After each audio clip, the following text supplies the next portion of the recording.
If we take a look at the Python version first, just to get an idea of the speed, so this is the older version of the loader that is loading the original Python version, and this is a successful attempt that I timed. So from the point where the script actually starts executing, you can see the amount of time that it takes here. So pinning to CPU takes a little bit of time. Scanning for corrupted object takes much longer on the Python version here. And then, of course, it gets stuck once it finds the correct object. And then once it finds the corrupted object, it then loads the payload, and there it is there. So about 40 seconds there to load the Python version. Now, if we switch over to the new versions, this is the latest version of the script that's using the C++ implementation, which will be linked in the description. This is PPPWN-GUI version 1.7. So again, doesn't look a hell of a lot faster to begin with, but you can see how much faster it found the corrupted object there.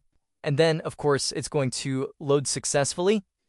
This is a successful attempt, and there it is, done. So about 30 seconds. So the difference isn't that big, especially when you're running it on a device that's already pretty powerful. So if you're running this on a pretty powerful computer, the difference is going to be less noticeable compared to running it on a lower spec device like a Raspberry Pi. Now, there are some other benefits to this as well. You no longer need to test the internet connection, so instead you can just wait for the console to boot up, run the script. And it will not trigger immediately, but if you just give it a few seconds, it will eventually trigger the script after a few seconds. And if you enable the option to retry on a failed attempt, then you can just leave it, just like the Raspberry Pi version. You can just leave it, and it will keep retrying the exploit until it eventually loads successfully. So once again, we're waiting for PADI or PADI.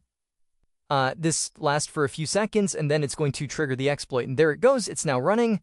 In this case, it actually loads for the first time. I thought this was a failed attempt, but nope, this was a successful load right there. So you no longer need to go in and test your internet connection. You can just leave it on the home page, and then it takes a little bit longer. You can trigger it faster by testing the internet connection, but if you just leave it for a few seconds on the home menu, it will eventually trigger the exploits right there.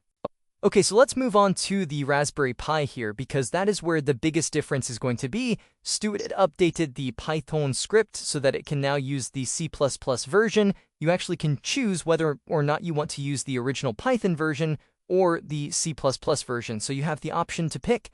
And generally, the C++ version is a lot fast. So right now, I'm doing a baseline test using the Python version to give you guys an idea of how long it takes with the Python version. This is on my Raspberry Pi 4B model, the 2GB version, and of course it is a lot slower on older Raspberry Pi models like the 0Ws and 2Ws, as well as, of course, the Raspberry Pi 2s and 3s.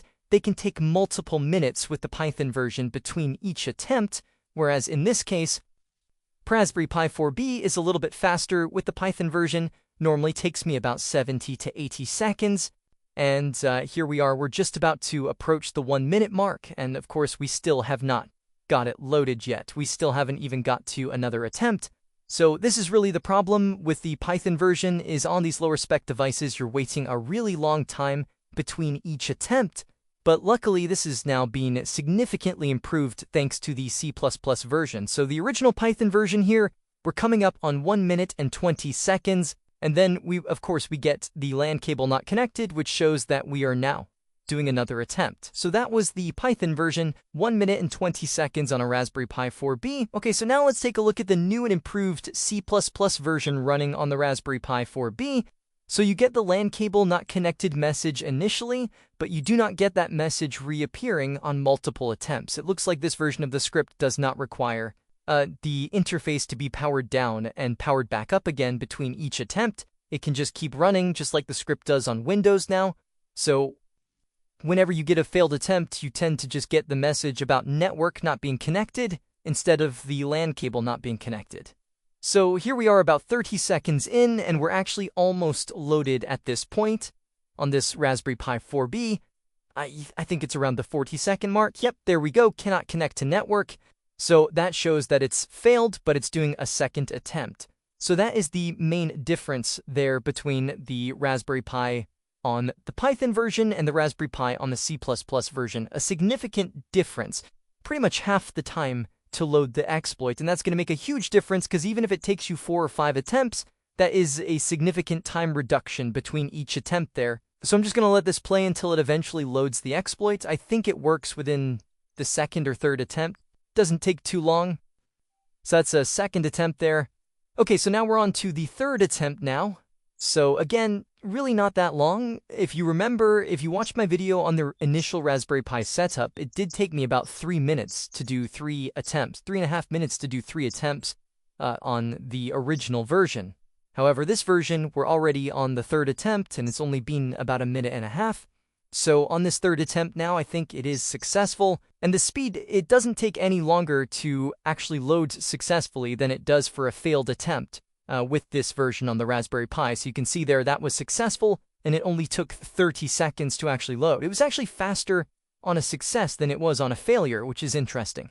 But that could just be to do with the timings on when the notification pops up. But yeah, anyway, so there you go, 30 seconds to load the exploits. So major speed improvements made there with this new version. I will go ahead and leave all the download links in the description to the version from XFangFang, the C++ version, the Windows implementation, as well as the Raspberry Pi version. So all of that will be linked below. And now that we have this C++ version, we're already seeing it being ported to less powerful devices that would struggle to run the Python version already. So for example, there's a project called PPLG Pwn, which is actually allowing you to run the script on a rooted LG TV. So if you have a rooted LG TV, you can actually run the script on that, which is actually a really neat implementation there because you have your console connected to the TV anyway, so why not have an Ethernet cable connected to it so that you can run the script on your TV? So that is a pretty nice solution, and I'll leave that one linked down below as well. And hopefully we'll see an OpenWRT version so that we can get it running on routers as well, which would be very handy because I have a bunch of different routers lying around my house, so it would be nice to be able to use one of those to run the script too. So anyway, that's it for this one. Hope you guys enjoyed it or found the information useful. If you did, please leave a like and subscribe, and as always, I'll hopefully see you guys